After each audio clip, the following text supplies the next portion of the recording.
Hello everyone, welcome to Biotech Sapiens. आज के इस सेशन के अंदर हम जो मॉलिक्यूलर बायोलॉजी आपका जो इवनिंग शिफ्ट के जो क्वेश्चंस आए थे मार्च 25 के अंदर, उन क्वेश्चंस के हम सॉल्यूशंस के बारे में डिस्कस करेंगे। ठीक है, तो चलिए देखते हैं। फर्स्ट क्वेश्चन जो है यहाँ पर, that is in context of gene expression, what is the primary function of mediator complex in eukaryotes. ठीक है, तो हमसे क्वेश्चन में पूछा जा रहा है what is the primary function of mediator complex, कि जो मेडिएटर कॉम्प्लेक्स होता है उसका प्राइमरी फंक्शन क्या होता है यूकैरियोट्स के अंदर in context of gene expression. ठीक है, पहला हमें बता रखा है कि to modify histones to promote transcription, कि हिस्टोन्स को मॉडिफाई करता है। सेकंड है to facilitate the interaction between transcription factors and RNA polymerase 2। ठीक है, थर्ड है कि वह हेलिकेज एक्टिविटी को प्रमोट करता है ताकि आपका to unbind DNA during transcription initiation and to degrade mRNA after transcription. ठीक है, तो जैसे मैं आपको एक डायग्राम भी दिखाता हूं, तो यहां पर आप देख सकते हो कि आपको एक मीडिएटर कॉम्प्लेक्स दिख रहा है, यहाँ पे आपको ट्रांसक्रिप्शन फैक्टर्स दिख रहे हैं और यहाँ पर आपको पोल 2 दिख रहा है। ठीक है, तो इस डायग्राम से हमें क्लियर हो रहा है कि जो मीडिएटर कॉम्प्लेक्स है उसका जो फंक्शन है, उसका फंक्शन क्या है आपका, that is to facilitate the interaction between transcription factors and RNA polymerase 2। ठीक है, अगर आपने पढ़ा है यूकेरियोट्स के अंदर ट्रांसक्रिप्शन को, तो आपको पता है कि सबसे पहले ट्रांसक्रिप्शन फैक्टर्स लगते हैं। सबसे पहले TF2D आता है, फिर TF2A आता है, फिर B आता है, फिर F के साथ पॉलीमरेज 2 लग के आता है, फिर E आता है और फिर आपका H आता है। तो इसका आंसर क्या होगा आपका B। नेक्स्ट क्वेश्चन है which one of the following translation systems is inhibited by cycloheximide. ठीक है, तो जनरली जब हम ट्रांसलेशन पढ़ते हैं तो ट्रांसलेशन के एंड में हम डिफरेंट एंटीबायोटिक्स की बात करते हैं। ठीक है, और इस एंटीबायोटिक की खास बात इसलिए है क्योंकि यहाँ पर हम दो एंटीबायोटिक्स पढ़ते हैं, एक होता है क्लोरामफेनिकोल, एक होता है साइक्लोहेक्सिमाइड। ठीक है, तो जो क्लोरामफेनिकोल होता है जनरली हम उसके बारे में क्या पढ़ते हैं कि वो 23S राइबोसोमल आरएनए को इनहिबिट करता है। ठीक है, जो कौन सी होती है आपकी क्लोरामफेनिकोल। ठीक है, that inhibits 23S ribosomal RNA. ठीक है, और जो साइक्लोहेक्सिमाइड होती है वो इनहिबिट करती है 28S को। ठीक है, तो क्लोरामफेनिकोल करती है आपके 23 को और साइक्लोहेक्सिमाइड करती है 28 को।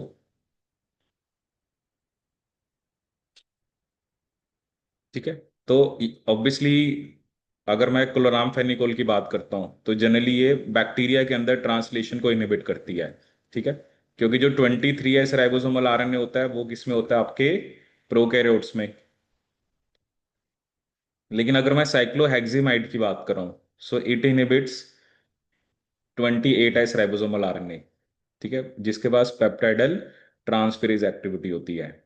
ठीक है, तो अगर हम यहाँ पर देखें तो 70S तो होगा नहीं। ठीक है ना, क्योंकि 70S तो जनरली आपका किस में देखने को मिलता है आपको, दैट इज इन बैक्टीरिया या क्लोरोप्लास्ट। ठीक है, तो इसका आंसर सिर्फ एक ही बनेगा, दैट इज 80S, क्योंकि 80S के अंदर ही आपका आपको 28S राइबोसोमल आरएनए जो है वो देखने को मिलता है, क्योंकि 28S के अंदर जो आपका 60S होता है। तो 80S ribosome associated eukaryotic cytosolic translation system. तो इसका आंसर क्या होगा आपका बी। नेक्स्ट क्वेश्चन है which one of the following statements about DNA packaging in chromosomes is incorrect. ठीक है, तो ये भी आपका एक पैकेजिंग से रिलेटेड क्वेश्चन आ रखा है, DNA packaging in chromosomes is incorrect. ठीक है, सबसे पहले यहाँ पे स्टेटमेंट है कि जो कंडेंसिन 1 होता है it creates loops of nucleosomal chromatin for packaging in mitosis. ठीक है, ये स्टेटमेंट सही है, क्योंकि जो कंडेंसिन होता है वही लूप्स बनाता है। ठीक है, तो ये सही है।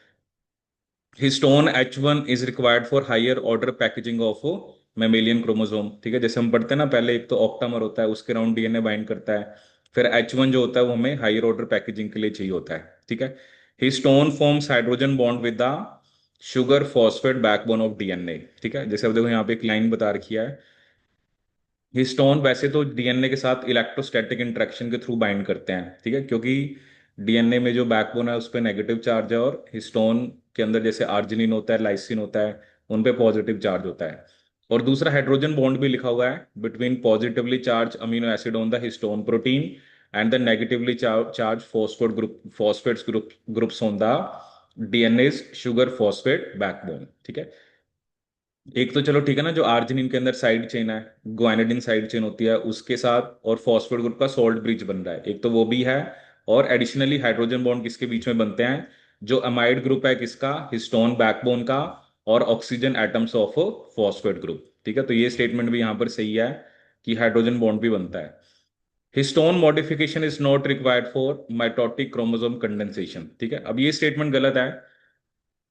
एक्चुअली हिस्टोन की मॉडिफिकेशंस की वजह से मान लो कुछ प्रोटीन्स वहां पर आएंगे, ठीक है, जैसे कंडेंसिन्स आएंगे और वो क्रोमोसोम को कंडेंस करेंगे। ठीक है, और ये भी है कि it is mainly required for epigenetic control. देखो एपिजेनेटिक्स में जनरली हम बात करते हैं ना, तो हम डीएनए की मिथाइलेशन की बात करते हैं। ठीक है, वहां पर हम जनरली हिस्टोन्स की नहीं बात करते, वहां पर हम कहते हैं कि जो सीजी आइलैंड्स उनकी मिथाइलेशन होती है। तो यहाँ पर आपकी जो डी स्टेटमेंट है ये क्या आपकी इनकरेक्ट। ठीक है, तो अकॉर्डिंग टू द क्वेश्चन मुझे वो स्टेटमेंट बतानी थी जो क्या है आपकी the statement which is incorrect. तो क्या आंसर होगा इसका आपका, it has to be D, it has to be D. ठीक है, तो यहां पर जो क्वेश्चन का करेक्ट आंसर आ रहा है, ठीक है, ऑप्शन मुझे कौन सी बतानी है जो इनकरेक्ट है, क्योंकि बाकी तीनों statement A B C all of them are your correct, only the D option is incorrect, only the D option is incorrect. Next question देखते हैं, match the following bacterial gene expression mechanisms. और आपको column X और Y को match करना है। अब जैसे इसमें ए क्या बता रखा है कि जो ट्रांसलेटेड प्रोटीन है वो रिप्रेसर की तरह काम कर रहा है, ट्रांसलेशनल फीडबैक। दूसरा आपको क्या बता रखा है कि प्रोडक्शन ऑफ ये जो आपका GPP in response to amino acid starvation. ठीक है, which in turn regulates transcription by binding to the beta subunit of RNA polymerase. ठीक है, तो ये आपको बी बता रखा है। सी क्या बता रखा है कि regulation of bacterial mRNA translation in cis and regulation of bacterial mRNA translation in trans. ठीक है, अब देखो मैं आपको कुछ पॉइंट्स दिखाता हूं। अब स्ट्रिंजेंट रिस्पॉन्स क्या होता है, पहले मुझे ये बताओ। स्ट्रिंजेंट रिस्पॉन्स एक बैक्टीरियल का सर्वाइवल मैकेनिज्म है जो कि न्यूट्रेंट डिप्रीविशन, या मतलब जब न्यूट्रेंट डिप्राइव हो जाता है और अदर स्ट्रेसिस में वो करता है, तो वो ना कुछ सिग्नलिंग मॉलिक्यूल्स बनाता है जो हमने अभी यहाँ पे शो किया, ताकि वो जीन एक्सप्रेशन को रिप्रोग्राम करे to prioritize survival over growth. कि वो ये ना कि कोई कंडीशन सुटेबल है नहीं, ठीक है, स्ट्रेस है, तो सर्वाइवल ज्यादा जरूरी है ग्रोथ से। तो इस रिस्पॉन्स की वजह से जो बैक्टीरिया वो रिसोर्सेज को कंजर्व करता है और हार्श कंडीशंस को वो विदस्टैंड कर पाता है। ठीक है, तो इसका मतलब ये जो बी है ये तो मेरा स्ट्रिंजेंट रिस्पॉन्स है। ठीक है, तो बी का फर्स्ट होना चाहिए।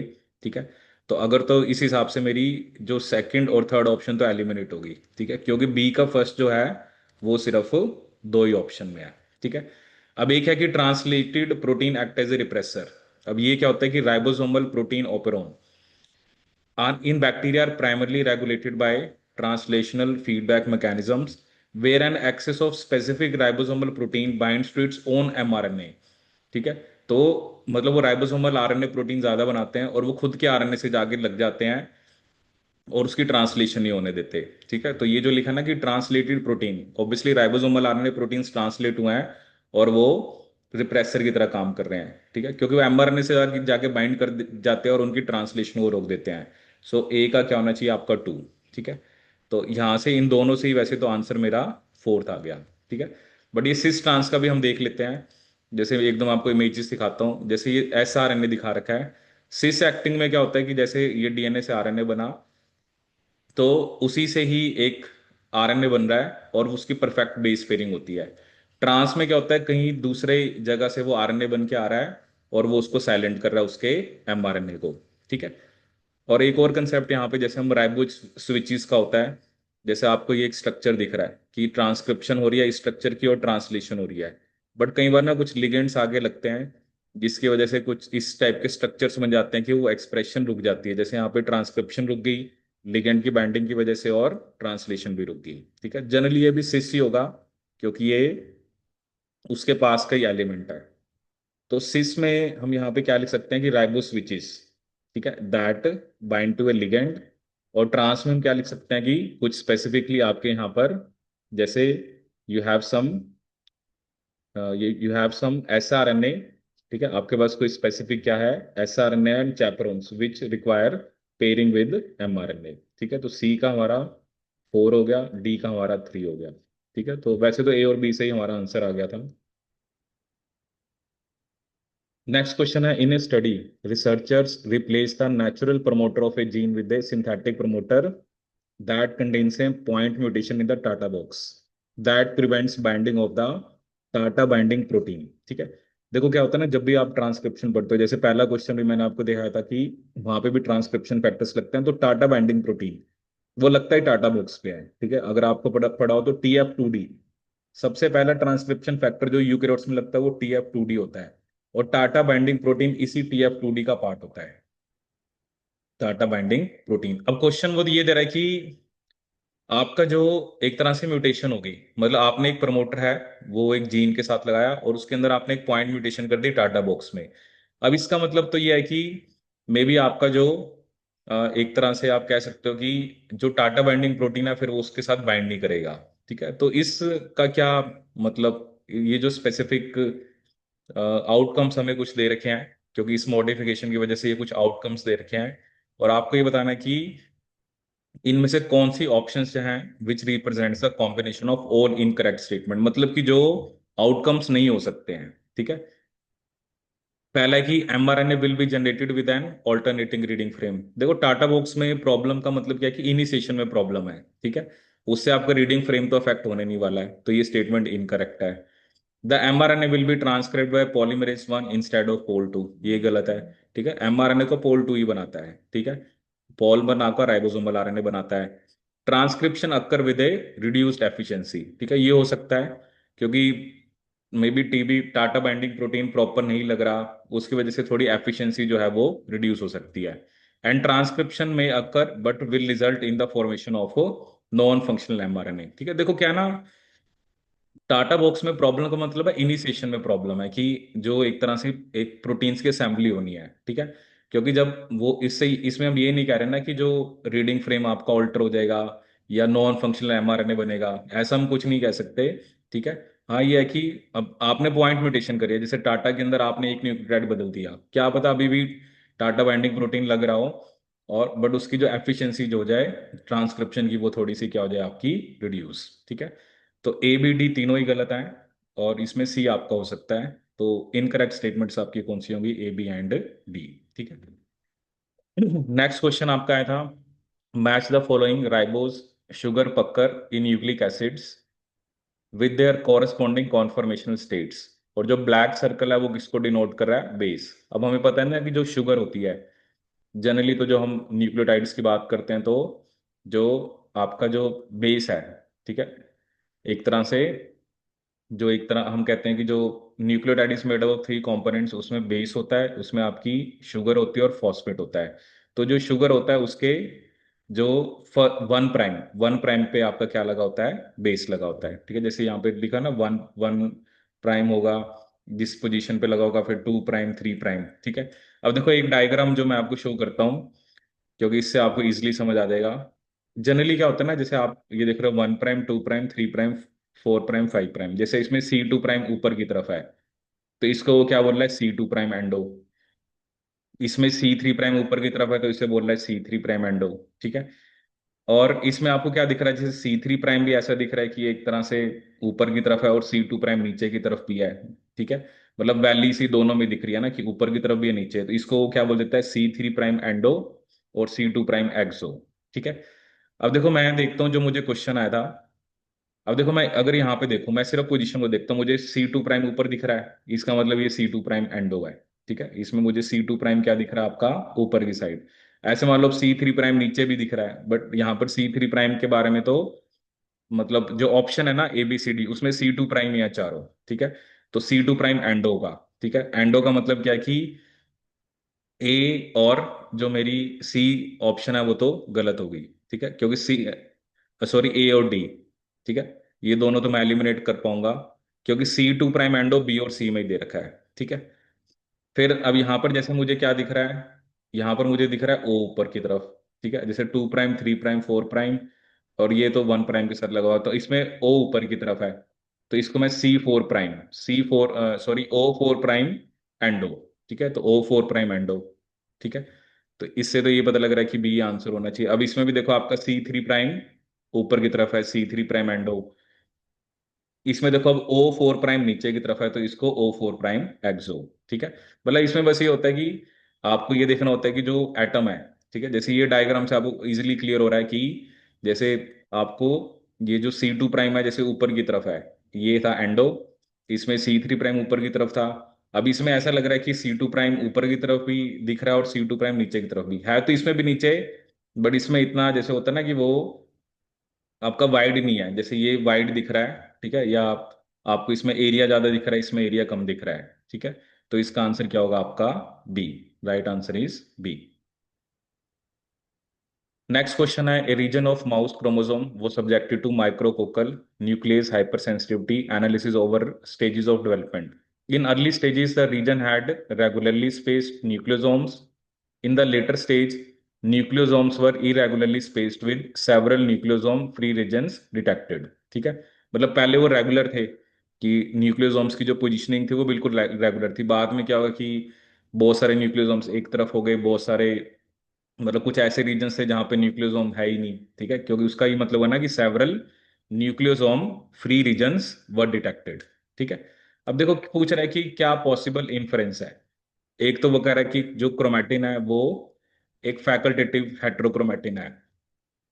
ठीक है, सो बेसिकली हेट्रोक्रोमैटिन भी दो टाइप का होता है, एक होता है कॉन्स्टिट्यूटिव कि मतलब वो हमेशा ही कंडेंस्ड फॉर्म में ही है। ठीक है, वो होता है कॉन्स्टिट्यूटिव, उसको हम क्या बोलते हैं, कॉन्स्टिट्यूटिव। फैकल्टेटिव में क्या होता है कि वो मतलब पहले तो जैसे वो कंडेंस्ड है, बट वो रिलैक्स भी हो सकता है, मतलब वो यूक्रोमैटिन में कन्वर्ट भी हो सकता है। दूसरा वगैरह कि the region is highly expressed in early stages. ठीक है, तीसरा ऑप्शन है कि nucleosomes are not made efficiently in the late development stages and the nucleosomal arrangements can not be use to infer potential expression state. ठीक है, मतलब एक तो वो कह रहा है कि आप जो रीजन है अर्ली स्टेज में वो हाईली एक्सप्रेस। ठीक है, न्यूक्लियोसोम्स जो है वो लेट डेवलपमेंटल स्टेजेस में एफिशिएंटली नहीं बने। देखो ऐसा तो हम यहाँ पे कुछ ऐसा बता नहीं सकते ना, हमें तो बस ये बताएगा कि पहले वो रेगुलरली स्पेस हैं, बाद में वो इरेगुलरली स्पेस हो गए। ठीक है, और वो कह रहे हैं कि इन रीअरेंजमेंट से हम एक्सप्रेशन स्टेट को इन्फर नहीं कर सकते। ठीक है, देखो इसमें जो आंसर आपका आएगा कि यही आएगा कि जो क्रोमैटिन का रीजन है वो फैकल्टेटिव हेट्रोक्रोमैटिन है। ठीक है, क्योंकि वही है ना कि उसके अंदर चेंजेस आ रहे हैं कि जब रिक्वायरमेंट होगी तो वो रिलैक्स स्टेट में चला जाएगा एंड उस पर्टिकुलर रीजन्स के अंदर जो डीएनए है, जो जीन्स है, वो एक्सप्रेस करेंगी। ठीक है, और जब रिक्वायरमेंट नहीं होती तो वो एक्सप्रेस नहीं करेंगी। ठीक है, तो इसका आंसर क्या होगा आपका ए। ये नेक्स्ट क्वेश्चन आया था आपका यूकैरियोटिक डीएनए पॉलीमरेज और फंक्शन से रिलेटेड। ठीक है, जैसे डेल्टा, एप्सिलॉन, बीटा और ईटा। ठीक है, डेल्टा की जब भी हम बात करते हैं तो it is mainly responsible for lagging strand synthesis. ठीक है, अगर आपने पढ़ा है यूकैरियोट्स के अंदर डीएनए रेप्लिकेशन, तो सबसे पहले अल्फा, अल्फा का काम होता है प्राइमर बनाना, उसके बाद पॉलीमरेज स्विचिंग होती है डेल्टा और एप्सिलॉन के साथ, तो डेल्टा मेनली लैगिंग स्ट्रैंड बनाता है, एप्सिलॉन बनाता है आपका लीडिंग स्ट्रैंड। ठीक है, beta is related to the base excision repair, और eta is related to the thymine dimer bypass. एक ईटा भी होता है, आयोटा भी होता है, ये थायमिन डाइमर को बाईपास कर देते हैं। तो ए का होना चाहिए 3, आपका B has to be 4, C has to be 1 and D has to be 2। तो इसका राइट आंसर क्या होगा आपका ए। ठीक है, so these are the questions जो कि आपके सेकंड शिफ्ट में आए थे। ठीक है, तो आप देख सकते हो ना क्वेश्चन हर एक टॉपिक पे आ रखे हैं। जनरली जब आप मोल बायो पढ़ते हो तो न्यूक्लिक एसिड्स के बारे में पढ़ते हैं, रेप्लिकेशन हो गया, ट्रांसक्रिप्शन हो गया, ट्रांसलेशन हो गया, ऑपेरॉन सिस्टम्स हो गए। ठीक है, इसके अलावा आपका डीएनए सुपर कॉइलिंग हो गया। ठीक है, अब जैसे ये फर्स्ट क्वेश्चन था that was related to the gene expression, this was related to translation जिसमें हम एंटीबायोटिक्स पढ़ते हैं जो इनहिबिट करती हैं, this was related to the packaging of DNA, this was related to again the gene expression. ये question था आपका, ये भी ट्रांसक्रिप्शन से रिलेटेड है क्योंकि इसके अंदर टाटा बॉक्स की बात की है। ये आपके न्यूक्लिक एसिड्स। ठीक है, तो जब भी मैं आपको पढ़ाता हूँ तो जनरली ये क्योंकि हम लिखते हैं ना कि ए फॉर्म, बी फॉर्म, जी फॉर्म, तो उसके अंदर हम स्पेसिफिकली लिखते हैं कि इसके अंदर कौन कौन सी शुगर पक्कर फॉर्मेशन होती है। ये बड़ा कॉमन क्वेश्चन एग्जाम्स में आता है। जैसे पहले तो वो डायरेक्ट पूछ लेते थे कि C3 प्राइम एंड होती है, C2 प्राइम एंड होती है, बट आजकल ना वो डायग्रामेटिकली पूछ रहे हैं। ठीक है, जैसे भाई ना इस क्वेश्चन में आप कह सकते थे कि 2 भी ऊपर दिख रहा है, 3 भी नीचे दिख रहा है, बट बात क्या ना, ऑप्शन में C3 तो है ही नहीं, तो C2 प्राइम एंडो ही बनेगा। ठीक है, ऊपर की तरफ एंडो है, नीचे की तरफ एक्सो है। ठीक है, ऐसे मैंने ये क्वेश्चन डिस्कस किया आपके साथ। ठीक है, ये micrococcal nuclease hypersensitivity analysis, early stages के अंदर रेगुलरली स्पेस थे। ठीक है, हाँ ये हो सकता है क्योंकि रेगुलरली स्पेस थे तो न्यूक्लियस वहां पे एक्ट नहीं कर पाएगा, क्योंकि मे बी न्यूक्लियस को फ्री रीजन चाहिए जहां पर न्यूक्लियोसोम्स ना हो। ठीक है, क्या बताऊँ वहां पे बेटर एक्ट करे। फिर ये आपका this is also related to DNA replication. आप अल्फा के बारे में पढ़ते हो, बीटा होता है, गामा होता है, डेल्टा होता है, एप्सिलॉन होता है। ठीक है, और भी बहुत सारे पॉलीमरेज होते हैं, बट मेनली आप इन 5 के बारे में पढ़ते हो।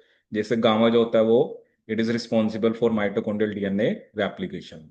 So this is all about this video. I hope you like this video. Thank you so much.